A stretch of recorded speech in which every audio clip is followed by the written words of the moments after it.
What's good? What's good? It's your boy B Neil, aka My Thoughts Back in the building. Back in the building. Got like 10 minutes, 15 minutes before I get into work while I'm driving. And I'm gonna brush my hair before I get there.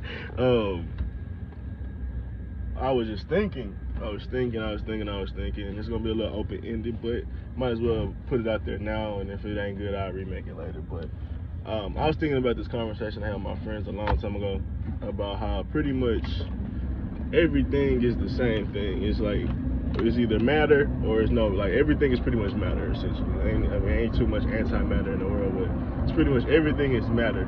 So the reason I was talking to them about this, I was just talking about how things are how we perceive it versus how it really is.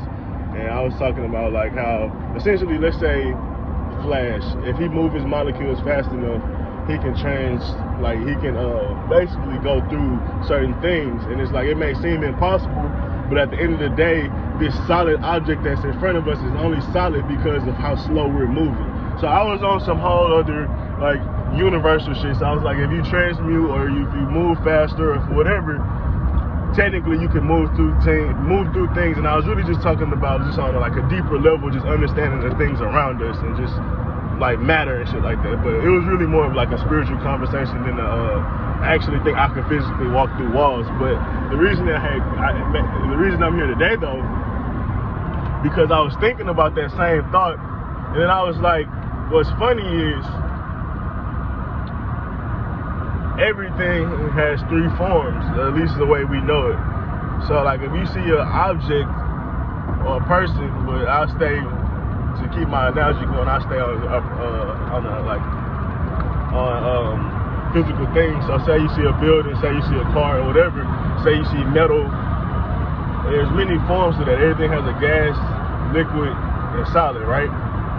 So that just got me into my transmutation vibes and all these different things. I'm like, nothing and how you see it is exactly how it's always been or how it always will be, or it's not in its final form, or it's not in its last stage, because everything could possibly change.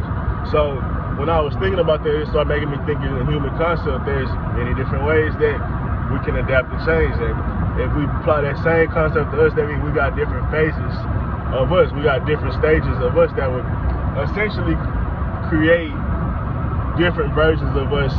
So let's see how I can slow that down and explain that better. So let's say we are like let's say we like an ice cube. We got hard form, we got water form, we got and gas form, right? It's all the same molecule still. It's still water, and it's no different. Like you're still you, but say you turn into your solid form because of it's time for it to be a grind season, or there's just a lot going on or something, and it's time for you to be hard than soft or fluid or some shit like that. Or maybe that'd be time to be fluid. If hard times are going on, maybe it's time to be fluid so you can adapt. I'm just saying, maybe that ain't the time to be rigid. But everybody gonna play their cards different. Life is a game of chess. Everybody play their games different. And the reason I say I wanted to leave it open-ended is because I'm not gonna just say we transmute into solid, liquid, and gas. Who knows what it may be? I look at it more like that book show, that book series that was, I forgot, it was like Animorphs or some shit like that, where they could turn into different things. It's like, I would look at it like that, where you could turn into that creature, maybe turn into or something else, and then yourself. And it's just, when I say those creatures, it's more just like an identity, or more like an energy that helps you get through the moment, helps you attack the moment essentially. Not really on no horror shit, you know, being a bully and nothing like that, which I mean, I'm sure there are certain evil people or nasty people out in the world that will use some of their transformations for that. In one phase of life, they can be kind to their kids, be kind to their husband maybe, and then in the next phase of life, they're a complete bitch at work, or they're a complete bitch to strangers or waiters and shit like that. It's just people transmute and people change. So even though they might be embodying other things that may be more pleasant or more mean, you know, or basically contradictory of yourself, because that's just like, it always reminds me of Harry Potter. There's just some of the attacks that you have. You got attacks that's more defensive, you got attacks that's more deadly, and then you got things that you could do that's just used for, like, you wouldn't even use those in a fight type shit. That's just more discovery and shit like that, in a sense. Or maybe rebuilding something in a sense of damage, but you wouldn't really use that in a fight, but you'll use that in like everyday life. So that's how I kind of been thinking with that topic. It's like every person in front of you is not that's not their only form. And I mean, that's when people talk about ignoring red flags and things like that. But it goes even deeper, because like we say, we never know how people are when seasons change, or especially if you haven't seen them in that season before. But even then, whatever. But a big part of that is not knowing people when seasons changes. They have those other embodiments in them of what they're gonna do when things get rough, what they're gonna do when things are comfortable, what they're gonna do when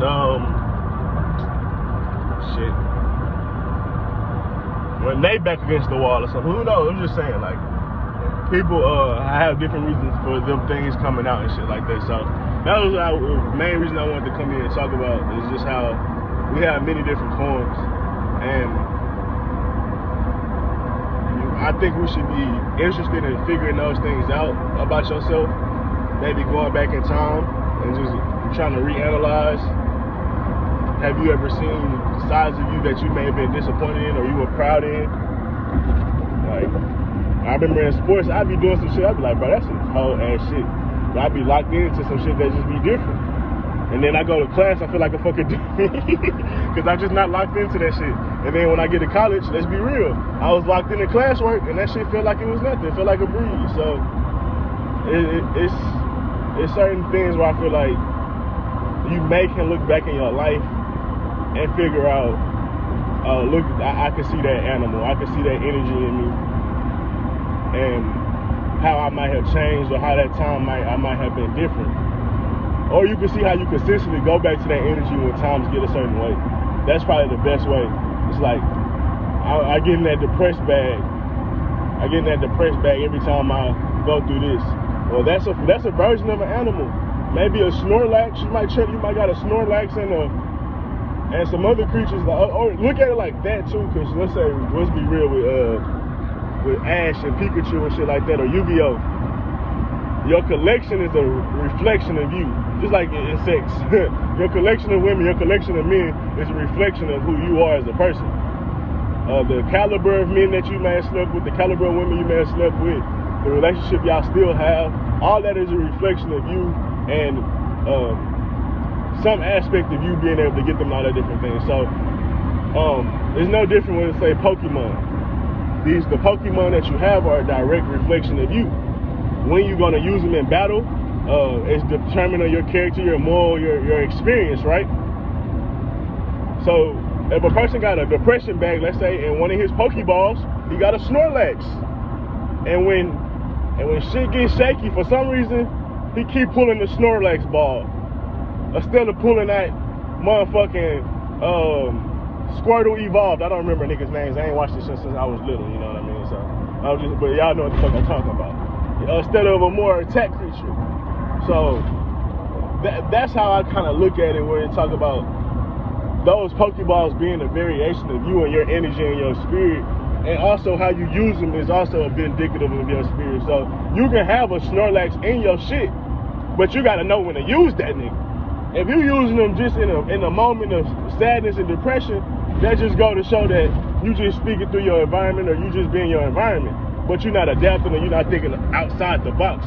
So it's a time where you might need a Snorlax, maybe. I don't know. I haven't watched that episode. But it's a time you may need a Snorlax. So I may have forgot the episode, but every time I see it, I think it was sleep.